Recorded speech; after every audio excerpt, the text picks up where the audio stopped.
ইনশাল্লাহ আপনাদের 2-3টা মেসেজ আমি দিতে চাই, দিয়ে আমি আমার কথা শেষ করব।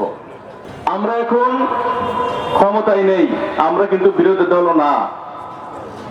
সুখের কথা কিন্তু ভাবা উচিত না। আমাদের খুব অতি দ্রুত আমাদের মত বিরোধ এগুলো সব বাদ দিতে হবে, একটা ছাতা নিতে আসতে হবে। সামনের দিন আমরা যদি একটা ছাতা নিতে আসতে না পারি, আমাদের সাফল্য, আমাদের টার্গেট মিস হবে। এই দেশ নিয়ে গভীর ষড়যন্ত্র চলছে। কে কোন পথ পেল, কে কোন পথ পেল না, এইটা দেখার ব্যাপার না। একটি জিনিস মাথায় রাখবেন, গত 17 বছরে আমরা কেউ ঘরে ঘুমাতে পারিনি, সবাই ক্ষতিগ্রস্ত। কোন কারণে পথ পরিবর্তন হলে আবার একই অবস্থা হবে। আপনারা সুখ চান না দ্বন্দ্ব চান? আপনারা সবাই এক হন। আপনারা যে এক, এটা তার প্রমাণ। মেহেদী ভাই শুধু খোকসার নেতা না, ওনার হাত ধরে আমার রাজনীতিতে আসা। আপনারা জানেন না তার সাথে আমার কি সম্পর্ক। আমি ব্যবসার পাশাপাশি রাজনীতি করি। এই খোকসা তথা কুমারখালী, কুষ্টিয়া না, টোটাল কুষ্টিয়ার যত নেতা কর্মী আছে, আমার মনে হয় গত কয়েক বছর ধরে সবার সাথে আমার সুসম্পর্ক। আপনারা যারা কর্মী তারা কখনো ভুল বুঝবেন না। আপনাদের একটা প্রমাণ দিই, মানুষ কত বিনয়ী, কত মহৎ হলে মানুষ এই রকম করে, তার একটা প্রমাণ। আমি দেখেছি কুমারখালীতে মেহেদী ভাই ঢুকলেই আমার আব্বার সাথে সে দেখা করত।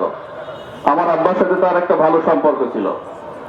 গত বছরে আমার অফিসে একদিন আমরা দুই ভাই লাঞ্চ করলাম, লাঞ্চ করে গল্প করতেছি, উনি চলে যাবে ওই সময় আমাকে জড়াই ধরছে, জড়াই ধরে বলছে, সাদি আমি তোমাকে খুব ভালোবাসি, তুমি রাজনীতিতে আসো।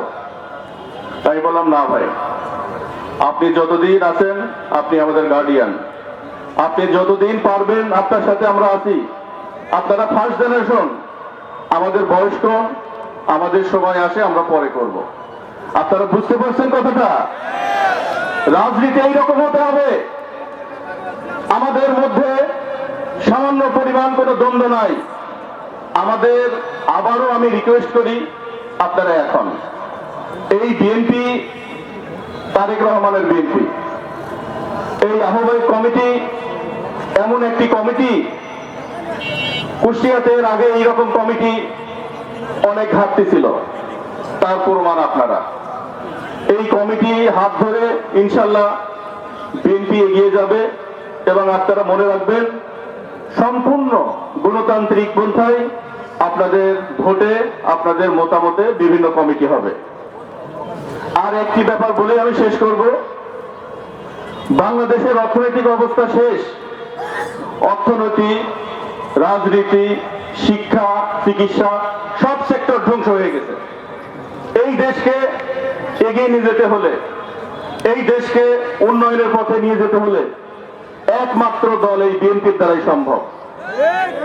আপনারা জানেন বাংলাদেশে যতগুলো ডেভেলপমেন্ট হয়েছে, যে সময় বিএনপি ক্ষমতায় ছিল সেই সময়ই হয়েছে। এই কারণে এই ধ্বংস দেশ, এই দুর্বল দেশ, এই পঙ্গু দেশ, এই দেশকে এগিয়ে নিয়ে যাওয়ার জন্য এখন আমাদের একটি কাজ, দলকে সুসংগঠিত করা এবং নির্বাচনের জন্য প্রস্তুত করা। তারেক রহমানের দল, তারেক রহমান যে নির্দেশনা আমাদেরকে দিয়েছেন, যে দিচ্ছে, এইগুলো আমাদেরকে পালন করতে হবে।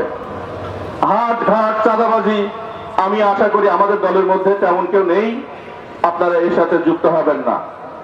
একটি জিনিস মাথায় রাখতে হবে, ভালো জিনিস ছাড়া, ভালো মানুষ ছাড়া ভালো কাজ সম্ভব না।